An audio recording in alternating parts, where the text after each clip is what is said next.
नमस्कार दोस्तों, अकबर बीरबल के किस्से में आज की कहानी बड़ी दमदार है। पूरी सुनकर अपना जवाब कमेंट में दीजिएगा और बताना इस कहानी से क्या शिक्षा मिलती है। बड़ी ही शानदार और रोमांचकारी हरे घोड़े की कहानी। एक शाम राजा अकबर अपने प्रिय बीरबल के साथ अपने शाही बगीचे की सैर के लिए निकले।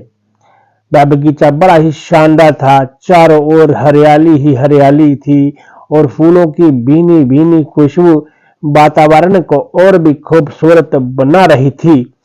तो ऐसे में राजा को न जाने क्या सूझा कि उन्होंने बीरबल से कहा, बीरबल, हमारा मन है कि इस हरे भरे बगीचे में हम हरे घोड़े में बैठकर घूमें। इसलिए मैं तुम्हें आदेश देता हूं कि तुम 7 दिनों के अंदर हमारे लिए एक हरे घोड़े का इंतजाम करो। वहीं अगर तुम इस आदेश को पूरा करने में असफल रहे तो तुम कभी भी मुझे अपनी शक्ल ना दिखाना। इस बात से राजा व बीरबल दोनों वाकिफ थे कि आज तक दुनिया में हरे रंग का घोड़ा नहीं हुआ है। फिर भी राजा चाहते थे कि बीरबल किसी बात में अपनी हार स्वीकार करे। इसी कारण उन्होंने बीरबल को ऐसा आदेश दिया था। पर बीरबल भी तो बहुत चालाक थे। भलीभांति जानते थे कि राजा उनसे क्या चाहते हैं। इसलिए वो भी घोड़ा ढूंढने का बहाना बनाकर 7 दिनों तक इधर उधर घूमते रहे। तो 8वें दिन बीरबल दरबार में हाजिर हुए और राजा के सामने पहुंचे और बोले, महाराज, आपकी आज्ञा के अनुसार मैंने आपके लिए हरे घोड़े का इंतजाम कर लिया है, मगर उसके मालिक की 2 शर्तें हैं। राजा ने बड़े ही उत्सुकता से दोनों शर्तों के बारे में पूछा। तब बीरबल ने जवाब दिया, पहली शर्त यह है कि उस हरे घोड़े को लाने के लिए आपको सवेरे जाना होगा। राजा इस शर्त के लिए तैयार हो गए।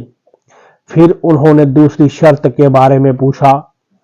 तब बीरबल ने कहा, घोड़े के मालिक की दूसरी शर्त यह है कि आपको घोड़ा लेने जाने के लिए सप्ताह के 7 दिनों के अलावा कोई और दिन चुनना होगा।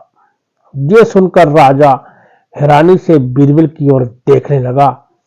तब बीरबल ने बड़ी सहजता से जवाब दिया, महाराज, घोड़े का मालिक कहता है कि हरे रंग के खास घोड़े को लाने के लिए उसकी ये खास शर्तें तो माननी होंगी। राजा अकबर बीरबल की ये चतुराई भरी बात सुनकर खुश हुए और मान गए कि बीरबल से हार मनवाना वाकई बहुत ही मुश्किल है। अकबर और बीरबल के किस्से भलीभांति आप जानते हैं और इस कहानी से क्या सीख मिलती है आप तो समझ ही सकते हैं। सूझबूझ और समझदारी के साथ नामुमकिन को भी मुमकिन किया जा सकता है और कितना ही बड़ा काम क्यों ना हो उसे आसान बनाया जा सकता है। तो आपकी क्या राय है, आप कमेंट में जरूर बताइएगा।